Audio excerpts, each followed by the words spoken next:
Hello, very beautiful community. Two stories today. Mr. Yermak falls, the second most powerful person in Ukraine, and there are reports in the UK Telegraph that the Trump administration is looking at recognizing Crimea and other Russia-occupied territories as Russian. So let's do a comment on each.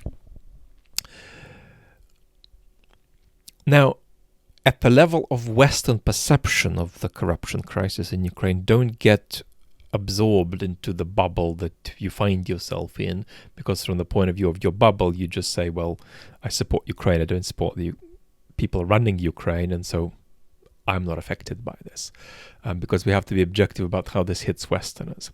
On the one hand, there is a case that can be made that Ukraine, unlike Belarus or Russia, is actually doing something about corruption. That's positive. That creates a positive impression on the one hand. On the other hand, if you look at sort of a generalized blob sense of Western citizens who are supposed to be motivated to support Ukraine, then the cumulative effect is negative, because there is too strong a perception which goes something like this. We in the West, we in Western Europe are corrupt too, but not on anything like that scale. And so the alienness of the extent of the corruption is too good at creating the impression that you should kind of bracket Ukraine together, not with the West, but with Belarus and Russia.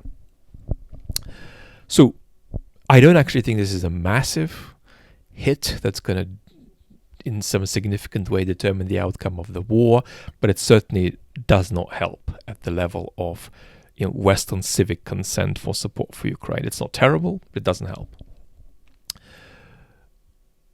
Second remark. Don't think that a weakened Zelenskyy is a Zelenskyy on whom it is easier for the Trump administration to impose a deal that's unacceptable for Ukraine. Because if anything, a weakened Zelenskyy has less legitimacy to push on with something that is a very, very painful ask for the country. In some ways, he is more vulnerable to external pressure from the United States, but in other ways, he is, funnily enough, through his vulnerability, more resistant to it. Second point I wanted to make. Third point is that, of course, this is a story about the monopolization of power and the way monopolization of power is self-perpetuating. If you are the president of a country in which political institutions are weak and the personnel occupying these institutions are also weak or unreliable or don't have an adequate civic ethic, you have a problem about who you outsource power to. You're kind of supposed to outsource power to them, but you don't trust the process. So what are you going to do? You're going to outsource power to people you trust. So there's a self-perpetuating dynamic whereby a lack of an adequate civic ethic among political representatives and the lack of institutional seriousness, institutional pluralism, leads to there being even less institutional pluralism and even less of an adequate civic ethic. So that's a self-perpetuation of monopolization of power that creates a ripe environment for corruption. So you've got to think about it in a structural way rather than simply saying, well, there's been a culture of corruption in Ukraine and people should just behave better. Well, that's not going to solve the problem. What solves the problem is a situation whereby there is institutional pluralism that's actually functional, and that the people who occupy the institutional spaces within this pluralistic environment are actually up to doing their job and can be trusted to do their job properly. So center that, don't center the corruption. There's always been corruption in Ukraine. I remember in the late 90s being in a car with a Ukrainian minister who was speeding and stopped by the police, and as soon as the police realized who that was, they absolutely aghast that they'd stopped him and apologized. You don't need to tell an individualistic story here. You don't need to tell a story about personal responsibility here. In the first instance, if what you want is to understand how a problem like this is overcome. A problem like this is overcome through procedure and institutionalization, leading to also an adequacy of culture of the people who occupy these institutions. And all of this stuff gets much harder at the time of war. Who do you outsource power to at the time of war? You need to trust these people. And so that was a dilemma that Zelenskyy found himself in. One last remark about this.